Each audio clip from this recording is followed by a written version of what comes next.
Welcome, everybody. John Zager. Still morning. Good morning, good morning, good morning. Here we are on the eastern slope, 10:35.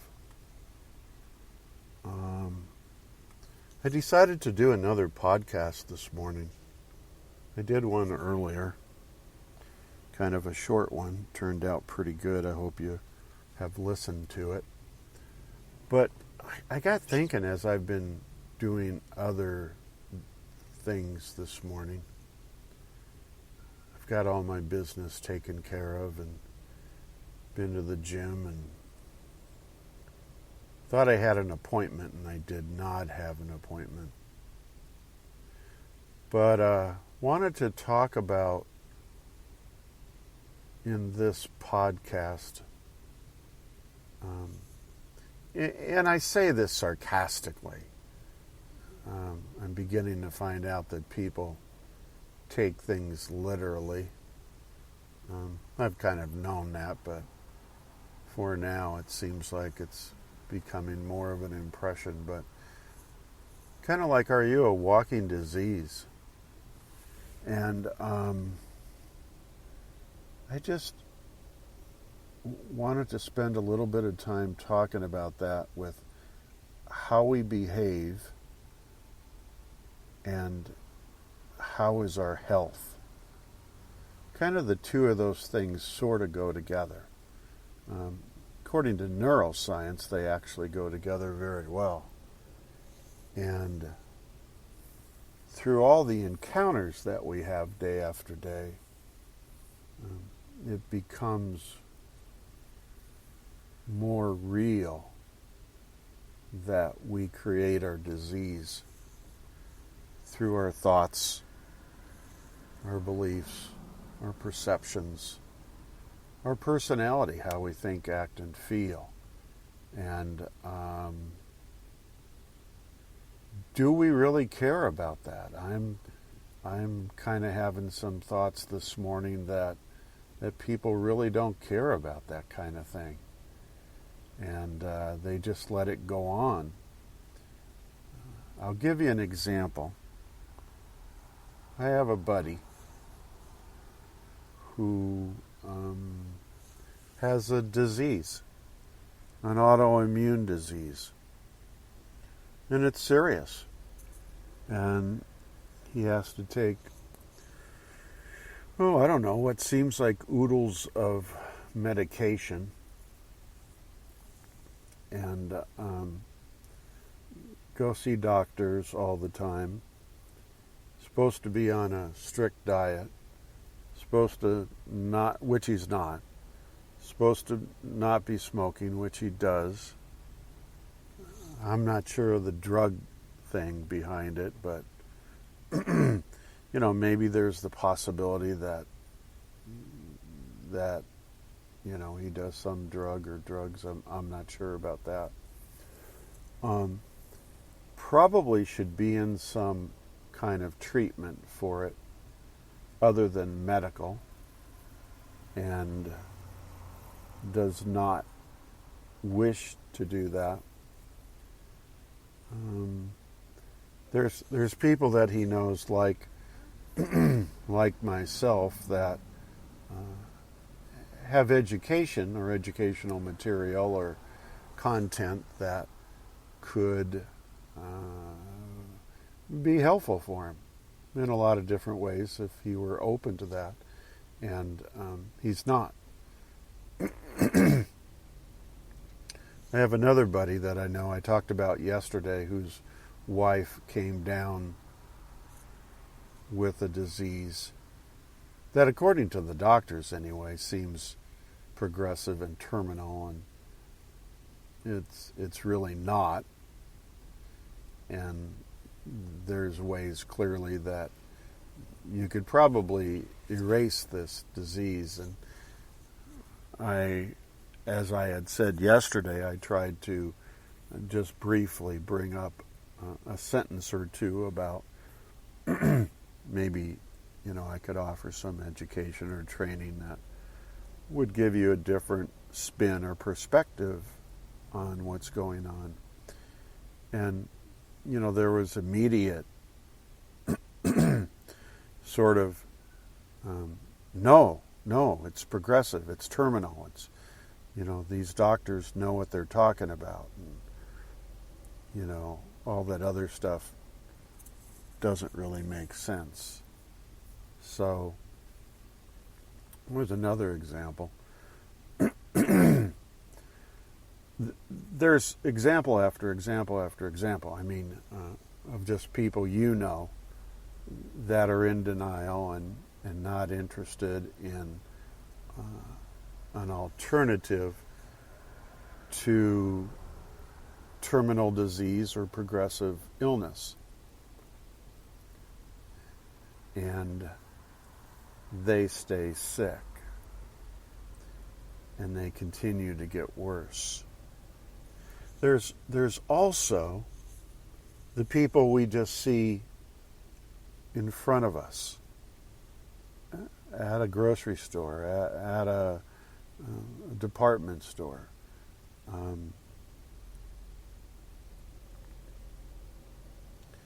That have illness through their symptoms that they're showing. Maybe they're limping, or they don't have mobility of a limb of some kind, or they just look awful. And if you approach them, they're very negative and immediately go on to talk about what's wrong with them and how they got their sickness or illness or whatever. That kind of stuff is fairly common. I'm looking out my truck window right now at a little gal that works in one of these offices, and in the time that I started my podcast a few minutes ago, she's smoked 2 cigarettes down to the butt and is walking away smoking a 3rd. That's a disease, that's a sickness. There's something wrong there. There's people, when I was doing clinical, that used to go into residential treatment. They went into residential treatment because they had to via the courts. They had no interest in listening to how to get well, nor did they have any interest in getting well, I guess is what I'm saying. There's lots of that going on. And then I saw a little gal at a fast food place yesterday that a guy came up to her and ordered, I don't know, whatever he ordered over the counter. And she was writing something on a piece of paper and was annoyed that he was in front of her wanting to order something. And she, very young, maybe, I don't know, late teens, I would guess. I have no idea, but pretty darn young. And he smiled after he placed his order and tried to make a joke, and she was not really into the joke thing. And so he had a card. I don't know what his profession was, but he put his card down there, kind of like presenting it to her, that it would be beneficial for her to have the card. He had some service that, if, I don't know, or window broke or something like that, he could fix whatever. And she said, no thanks, and pushed the card back away from him. And he says, well, maybe somebody else in here back there would like to have the card and be able to use the service. And she says, no, nobody would. and she pushed the card back out in front to him. She really was uneducated and immature and didn't understand that, it was a way for him to get his card to her or other people back there working in the event that there might be someone somewhere down the road that could use his service, blah, blah, blah. It's a professional courtesy thing that you just take the card, and if you're really annoyed, you throw it in the wastebasket when the person leaves, but in all respect, you accept the card. She had no understanding of that kind of etiquette. She actually had no etiquette. And she works at these fast food places. And that's pretty much the standard employee that I run into at most all of them.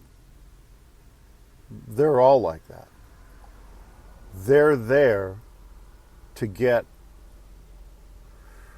whatever wage they pay under minimum wage to do little to nothing, if possible. Anymore, forget about going to fast food. And the box stores that I always talk about, are just exactly the same.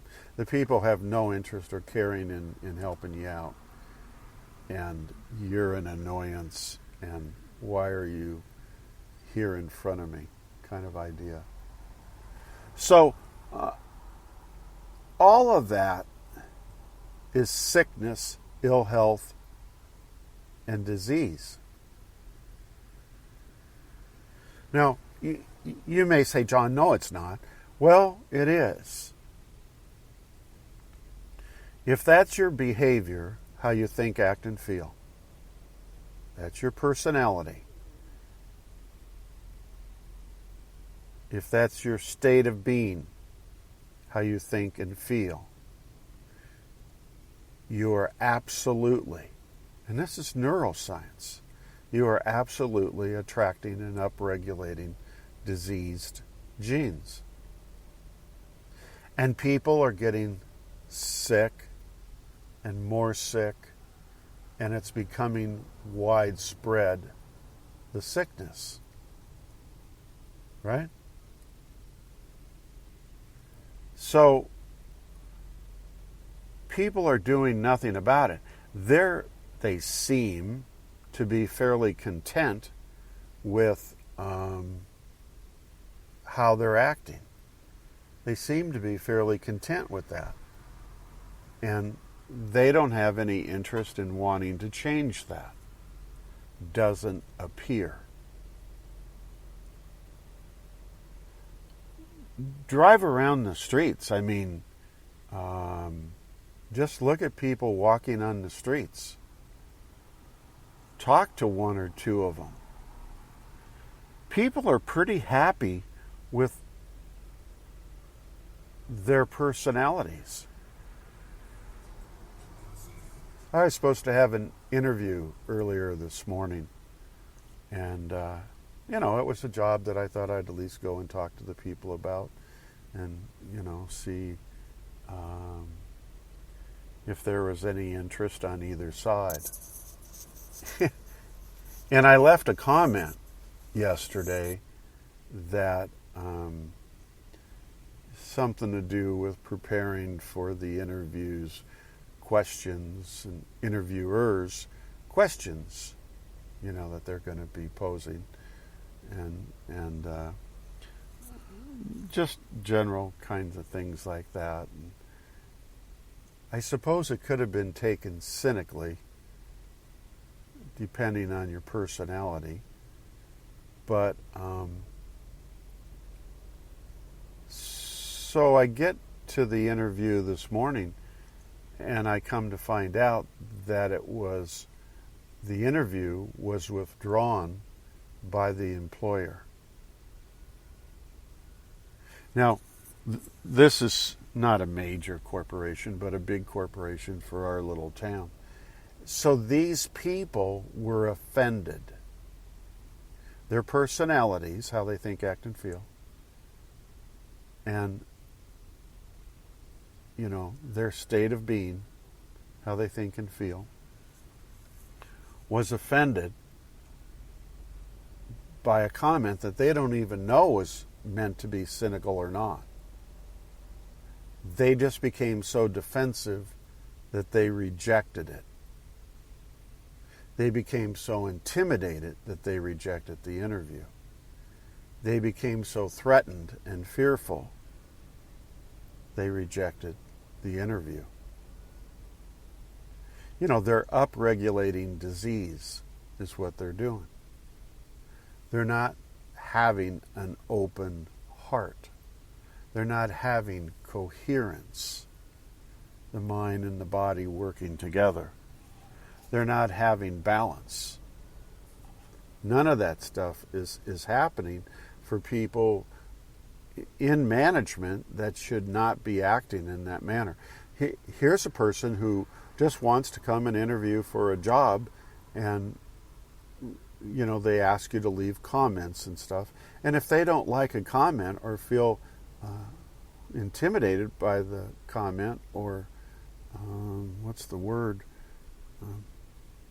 they don't like the comment, then they withdraw you before they even have a chance to talk to you, get to know who you are. Those are sick people. Now, here's the deal on that. Here's the interesting deal on that. These people don't want to change. They have no intention of changing. And I'm sure they're standing or sitting over there this morning talking about how they're so happy they didn't have to interview me. I was way overqualified anyway, but they still could have interviewed me, and we could have had a professional conversation and mutually agreed that, maybe it's just not going to work out for either side. They weren't able to do that. They did not have the maturity to do that. They didn't have the intelligence nor the professional etiquette to understand how to do that. I'm running into a lot of people in that category.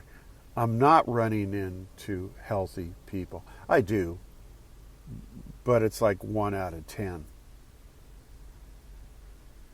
And again, all you have to do is just, and I don't, turn on the TV or turn on the radio or listen to the radio in your car or turn on the internet. I'm pretty much out of all of that, and the internet continues every day to become less and less of something that I do. I'm very specific when I'm on the internet about what I'm trying to locate. So, my thought for the day, the reason I wanted to get on a second time is that, is heart coherence something you're interested in? Is mind-body balance an important aspect of your life? Being free of disease, is that becoming of you? Is that what you're wanting? Do you believe that your thoughts can make you sick? Do you believe that your thoughts can make you well? I don't know.